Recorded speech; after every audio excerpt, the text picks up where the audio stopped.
2026 കേന്ദ്ര ബജറ്റ് ജനങ്ങളിലേക്ക് എത്തിക്കുന്നതിനായി ബി.ജെ.പി. രാജ്യവ്യാപകമായി ബജറ്റ് പ്രചാർ അഭിയാൻ ആരംഭിക്കുകയാണ്. ഇതിന്റെ ഭാഗമായി ജില്ലാതല ടീമുകൾ 24 മണിക്കൂറിനകം രൂപീകരിക്കാൻ കേന്ദ്ര നേതൃത്വം കർശന നിർദ്ദേശം നൽകി. ദേശീയ ജനറൽ സെക്രട്ടറി തരുൺ ചുഗ് നയിക്കുന്ന കേന്ദ്ര പ്രചാരണ സംഘത്തിൽ അനിൽ ആന്റണിയും അംഗമാണ്. വിവരങ്ങളുമായി എസ് നന്ദഗോപൻ ചേരുന്നുണ്ട്.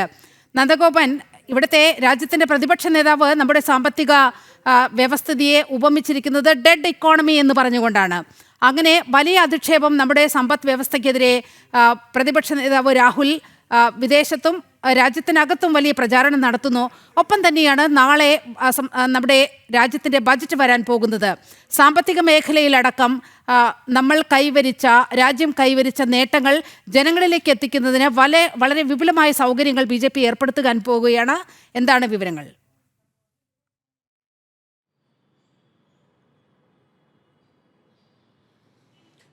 നിലിമ, സ്വതന്ത്ര ഭാരതത്തിൻ്റെ 80ാമത്തെ ബഡ്ജറ്റ്, നിർമ്മലാ സീതാരാമൻ്റെ തുടർച്ചയായിട്ടുള്ള 9ാമത്തെ ബഡ്ജറ്റ്, അത് ജനപ്രിയ ബഡ്ജറ്റാകുമെന്നുള്ള കാര്യത്തിൽ ബി.ജെ.പിക്ക് യാതൊരു തർക്കവുമില്ല.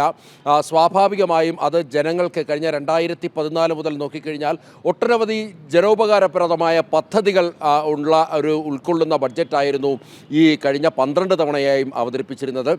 ഈ ബഡ്ജറ്റിൽ അതിൽ ഏറ്റവും പ്രധാനം അടിസ്ഥാന സൗകര്യ വികസനങ്ങൾക്ക് കൃത്യമായ പ്രാധാന്യം നൽകി, സ്ത്രീ ശാക്തീകരണത്തിന് പ്രാധാന്യം നൽകിയൊക്കെ അവതരിപ്പിച്ച ബഡ്ജറ്റുകളായിരുന്നു കഴിഞ്ഞ കാലഘട്ടത്തിൽ. സ്വാഭാവികമായും നാളെ അവതരിപ്പിക്കുവാൻ പോകുന്ന ബഡ്ജറ്റും അത് ജനപ്രിയമാകുമെന്നുള്ള കാര്യത്തിൽ തർക്കമില്ല. ഓരോ സംസ്ഥാനങ്ങൾക്കും അർഹമായ പരിഗണന, പ്രത്യേകിച്ച് കേരളത്തിനടക്കം എയിംസ് അടക്കമുള്ള പരിഗണന ഉണ്ടാകുമെന്നുള്ള ചില സൂചനകൾ അല്ലെങ്കിൽ സാമ്പത്തിക വിദഗ്ധരും മറ്റും അത്തരത്തിലുള്ള നിരീക്ഷണങ്ങളും മറ്റും നടത്തുന്നു.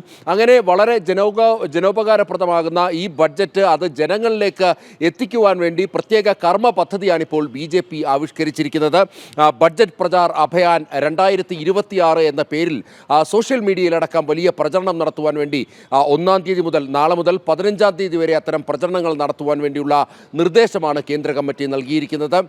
ഇതുമായി ബന്ധപ്പെട്ട് തരുൺ ചുഗ്, ബി.ജെ.പിയുടെ ദേശീയ ജനറൽ സെക്രട്ടറി തരുൺ ചുഗ് അധ്യക്ഷനായിട്ട് 10-അംഗ പ്രത്യേക കമ്മിറ്റി രൂപീകരിച്ചിരിക്കുന്നു. ബി.ജെ.പിയുടെ ദേശീയ സെക്രട്ടറി അനിൽ ആന്റണി ഈ കമ്മിറ്റിയിൽ അംഗമാണ്. ഈ കമ്മിറ്റിയുടെ ഉദ്ദേശം താഴെത്തട്ടിലേക്ക് ഈ ബഡ്ജറ്റിൻ്റെ അല്ലെങ്കിൽ ഈ ബഡ്ജറ്റ് കൃത്യമായി ജനങ്ങളിലേക്ക് എത്തിക്കുവാൻ വേണ്ട നടപടികൾ കൈക്കൊള്ളുക എന്നുള്ളതാണ്.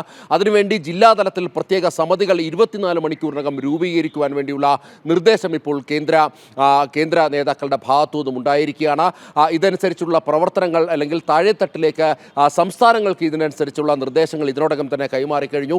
ഇങ്ങനെ ഇത്തരത്തിൽ ഈ പ്രത്യേക ടീമിൻ്റെ ലക്ഷ്യം തന്നെ ഈ സാധാരണ ജനങ്ങളിലേക്ക് ഇത് എത്തിക്കുക. അത് ഡിജിറ്റൽ പ്ലാറ്റ്ഫോം വഴിയും പ്രത്യേക കർമ്മ പരിപാടികളൊക്കെ തന്നെ സംഘടിപ്പിച്ചാണ് ഈ നാളെ അവതരിപ്പിക്കാൻ പോകുന്ന ബഡ്ജറ്റിൻ്റെ സവിശേഷതകൾ അല്ലെങ്കിൽ ബഡ്ജറ്റ് കൊണ്ട് ജനങ്ങൾക്ക് ഏത് തരത്തിലുള്ള ഉപകാരങ്ങൾ ഉണ്ടാകും തുടങ്ങിയ കാര്യങ്ങൾ വ്യക്തമാക്കുവാൻ വേണ്ടി ഇത്തരത്തിലൊരു ബഡ്ജറ്റ് പ്രചാർ അഭിയാൻ 2026 എന്നുള്ളൊരു കർമ്മ പദ്ധതിക്ക് ഇപ്പോൾ നന്ദൻ, വളരെ സുപ്രധാനമായ ഒരു നീക്കമാണ് ബി.ജെ.പിയുടെ ഭാഗത്തു നിന്നും ഉണ്ടായിരിക്കുന്നത്. കേന്ദ്ര ബജറ്റ് ജനങ്ങളിലേക്ക് എത്തിക്കുന്നതിന് വേണ്ടി വിപുലമായ പ്രചാരണ പരിപാടികൾക്ക് തുടക്കം കുറിക്കുകയാണ് ഈ വരുന്ന 2 ആഴ്ചക്കാലം.